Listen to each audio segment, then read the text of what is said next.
విక్రమ్ టీవీకి సబ్స్క్రైబ్ చేయండి. Subscribe to Vikram TV. Subscribe to Vikram TV. Subscribe to Vikram TV. Subscribe to Vikram TV. Please like, share and subscribe to Vikram TV. Hi hello నమస్తే, welcome to Vikram TV. నేను మీ anchor పప్పు. ఈ రోజు మనతోని special guest అండి. ఆ guest ఎవరు కాదు, సాయి చంద్ అన్న. అంటే అందరికీ తెలుసు, సింగర్ సాయి చంద్ అన్న మన మధ్యన లేరు, కానీ వాళ్ళ తండ్రి గారు ఇప్పుడు మనతో ఉన్నారు. వెంకటరాములు గారు మనతో ఉన్నారు.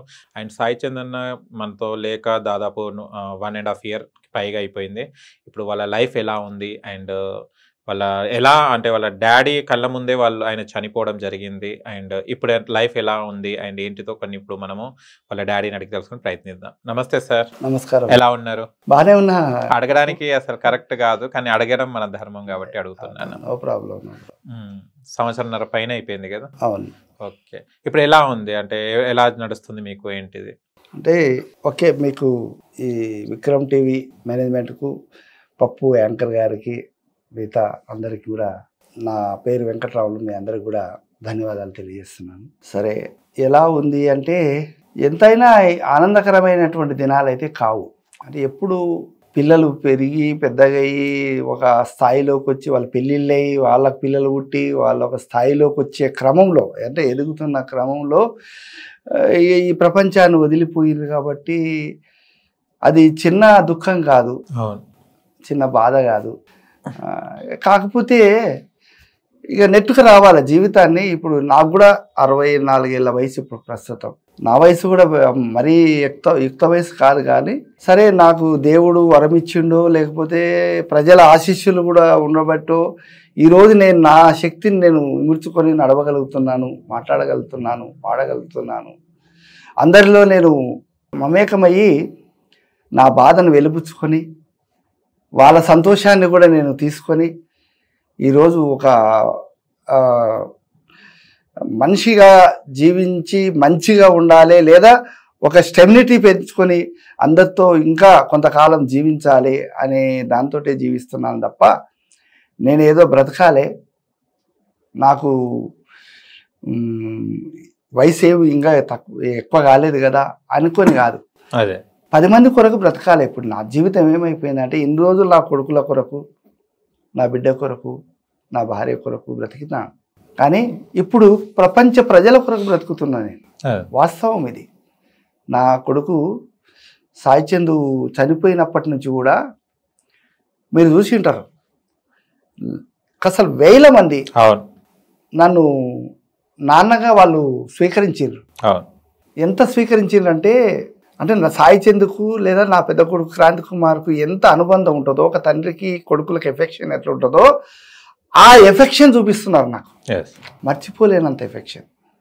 అంటే అత్తుకుంటే, కొడుకుని అత్తుకుంటే ఎంత ప్రేమ కలుగుతుంది. అట్లా ఇప్పుడు నిన్న అత్తుకున్నా, మిగతా ఎవరిని నేను నాన్న అని పిలిచిన వాళ్ళని అత్తుకుంటే వాళ్ళు నన్ను నాన్నగా ఎంత ఫీల్ అయ్యి అత్తుకుంటారో నాకు కూడా అట్లా కొడుకులు బిడ్డలు అని ఈ స్పృహ అయితే నాకు వస్తుంది. అట్లాంటి ఆనంద అనుభూతి అయితే నాకు కలుగుతుంది. కరెక్ట్, వీళ్ళ కొరకు బ్రతకాలి నేను. సాయి వీళ్ళ కొరకు బ్రతికేవాడు. సాయి అంటే ఎంత అభిమానం చూపినటువంటి ప్రజలు ఉన్నారు. సాయి కొరకు నేను కూడా సాయి చూపించినటువంటి ఆదరణకుల్లో ఎట్లనో కానీ ఆ యువకులు కానీ ఆ ప్రజలు కానీ వాళ్ళు చూపిస్తున్న ఆదరణని మర్చిపోనియకూడదు. ఇది రూపు మాపకూడదు. ఎప్పటికి ఇలాగే కొనసాగాలి. సాయి ఆయన బ్రతుకున్నట్లనే, ప్రతి ఒక్కరి హృదయంలో సాయి బ్రతుకున్నాడు కాబట్టి ఈ నేను జీవించినంత కాలం నాతోటి వాళ్ళు చూపిస్తున్నటువంటి ఆదరణ ప్రేమని ఇది మర్చిపోనియకూడదు. ఇది ఇట్లే కొనసాగించాలి. అంటే నేను బాగా ఉండాలి, నా ఆరోగ్యాన్ని నేను కాపాడుకోవాలి అని చెప్పి నేను ఇట్లా బ్రతుకుతున్నా. ఇక నా పెద్ద కొడుకు కూడా ఆయన ఆర్మీలో ఉండి ఆయన కూడా 39 ఏళ్ళ వయసులోనే చనిపోయిండు. 17-18 సంవత్సరాలు సర్వీస్ పూర్తి చేసుకొని ఎక్కడ కాశ్మీర్లో లాస్ట్ చివరి సర్వీస్ పూర్తి చేసుకొని మా ఊరికి వచ్చిన తర్వాత రిటైర్డ్ అయ్యి ఇంటికి వచ్చి ఒక 6 నెలల తర్వాత సిక్ అయిపోయి పాపం అనారోగ్యంతో 1.5 year బ్రతికించుకున్నాం. అట్లే ఇక దేవుడు వద్దనుకున్నాడో ఏమో కానీ తనని తీసుకెళ్ళిండు. ఆ తర్వాత 1.5 yearకే మా సాయి చందుకు కూడా మరి ఏమనుకున్నాడో దేవుడా కానీ నా దగ్గర ఉండకూడదు, నీ దగ్గర ఉండే కాలం అయిపోయింది అనుకున్నాడు దేవుడు. నీ కొడుకుల అనుభూతి నీవు పొందినావు, కొడుకుల పిల్లల్ని కూడా నువ్వు అనుభూతి పొందినావు. ఇక చాలు వాళ్ళు నా దగ్గర ఉండవలసిన, అంటే నా కొడుకు ఆర్మీ జవాన్ కాబట్టి నా దగ్గర సెక్యూరిటీగా ఉండాలనుకున్నాడేమో దేవుళ్ళు, ఆయన అక్కడికి తీసుకెళ్ళారు. నా సాయి చందరు ఈ ప్రపంచ గాయకుడు అయిపోయాడు. ఈ ప్రపంచంలో ప్రతి పిల్లవాడు సైతం, అంటే పసిపిల్లవాడు సైతం కూడా పాట వింటే ఇతర జోలపాట వాడినట్లు నిద్రపుచ్చుకుంటున్నారో అలాంటి పసిపిల్లల నుంచి పండు ముసలి దాకా నీ పాట అంటే ఇష్టపడ్డ ఈ ప్రపంచంలో ప్రజలు ఉన్నారు. ఇంకా సాయి చంద్ ఇక చాలు, నీకు ఇంతకంటే గొప్ప పేరు మళ్ళీ రాదు ఇంకా.